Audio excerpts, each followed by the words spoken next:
Hello and welcome to another Vintage Day. This is Luann. So I'm actually taking a look at hot chocolate today. It is the season for hot drinks and I love hot chocolate. So I did a little research on it, and it was brought to England in the 1600s. Of course, the history of cocoa goes way back further than that. But there's evidence that it was drunk at the court of Charles I.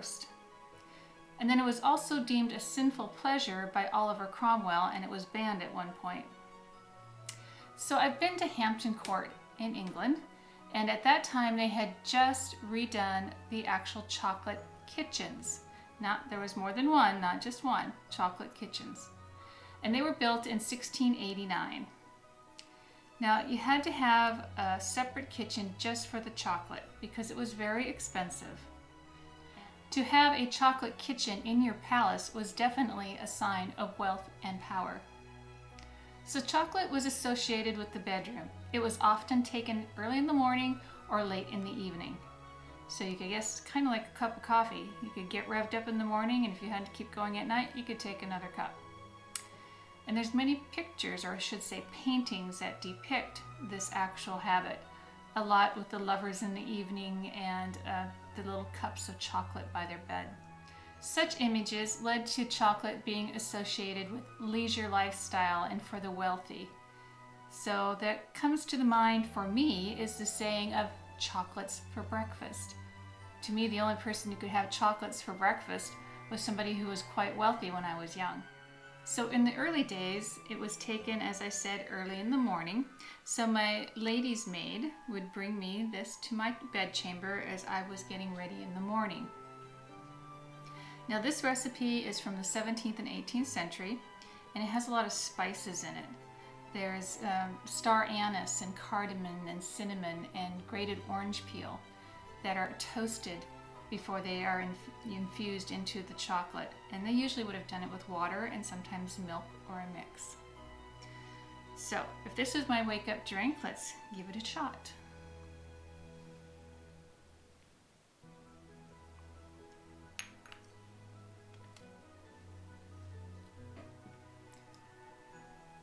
It has the consistency of very thin pudding.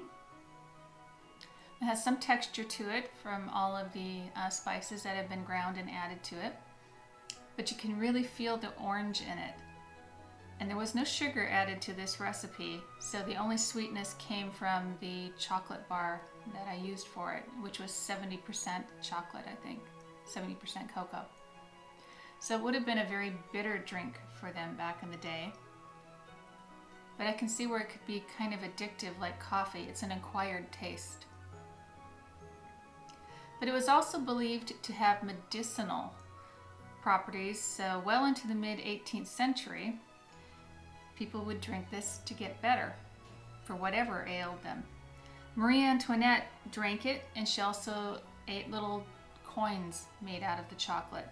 And that was to help disguise her headaches, or possibly other medicine that were doing that were disguised within the chocolate. So in England, during those times, the only place that you could get cocoa or chocolate coins would have been at the pharmacy, because it was for your general good health.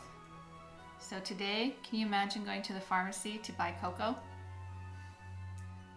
So if it's medicinal, then I guess I can drink it guilt-free. So I have a confession to make.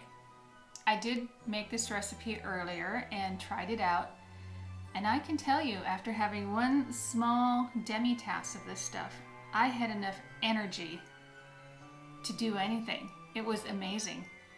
I can't imagine drinking this. Sometimes they drank it all day long, but in the evening. And how would you go to sleep? It's like drinking triple espressos, is how it felt to me anyway. But kind of tastes better. But what was the hot cocoa really like back in those days? They didn't have the machinery to process it like we do nowadays and squeeze out all of that cocoa butter. So when you would have looked in your cup in those days, you would have seen a nasty oily substance, and when you choked it down, it was bitter, grainy, and gritty. Still, the promise was there for something better in the future. The chocolate was only for the very rich in the beginning, but with the Industrial Revolution, that changed everything. They came up with machines that could process cocoa in a much better way, and they also developed cocoa powder, which is now used quite widely in our hot chocolates. But it really brought the prices down in those days, so this could be enjoyed by everybody. Now that also influenced all the different things that they could serve hot chocolate in. And you know the Victorians, they loved to have a piece of something for every single thing they did. So this is a hot chocolate set. Of course, very popular. You can still find them today. But notice the spout is set way up high. This is so as the heavy chocolate goes to the bottom, it will not come out when you pour it into your cup. The first chocolates, and probably even through most of the Victorian times, it was considered good etiquette to leave a third of your cocoa in your cup, because all of those heavy spices that have been ground gets to be a little chewy, and you would just have left it in your cup and it would have been perfectly okay. So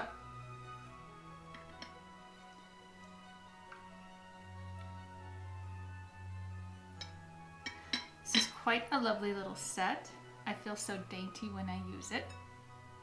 And of course one must need a Madeleine with it. And let's give it a shot.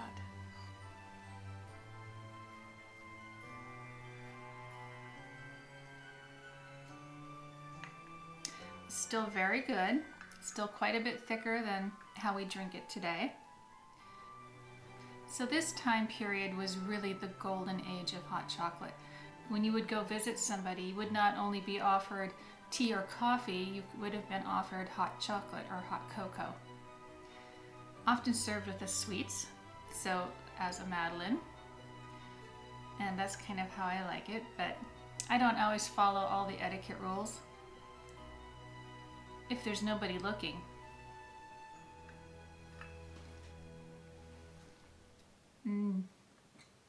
Makes it even better. I can guarantee you that that is not in the etiquette book. So I'm going to show you a few other serving vessels for hot cocoa. This particular piece actually came from my husband's family's castle in France, and it has a very long handle on it on the side, made out of some type of resin or something so you don't get your fingers hot. And the spout on the inside actually has a screen on it, so you don't get any chunks of any of those spices with it. So it's fairly easy to serve from. I thought at first it might be a little difficult, but it actually makes quite a beautiful presentation. As you can see how thick it is. Again, the cocoa, much different from what we serve today. What we serve today is definitely a watered down version of this. But I still think it's quite fancy. Cheers. So another way I learned how to take cocoa is from my neighbor who lived across the street from our home in France. And she was very old school. She was well into her 80s. And if you were at her home for petit déjeuner, a very large bowl, just like this, would turn up in front of you, and it would be filled with hot cocoa. Now it's actually just wonderful to hold on to. You can warm your hands in the morning, and then when you bring it to your face, you get this warm steam all over your face. It's just a nice, gentle way to wake up. And it smells like cocoa. And she would always serve it with some fresh brioche and butter.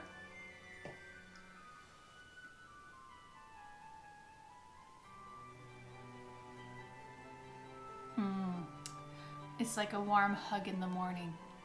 It's lovely.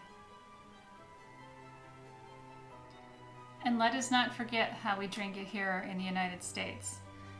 Nowadays, when you go to a restaurant, you can almost get a meal on top of your cocoa at some places. But tradition at home, at least where I grew up, was miniature marshmallows and maybe a cinnamon stick on a special occasion. But as I've gotten older, I realize I can have as many marshmallows as I want. So it becomes, do you drink it or do you eat it?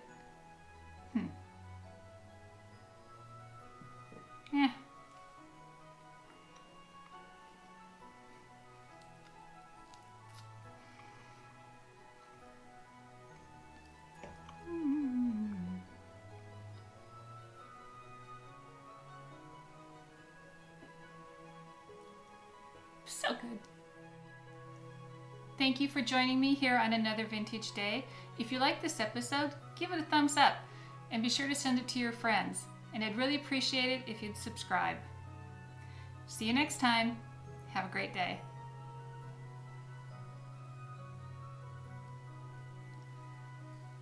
They're mine. They're all mine.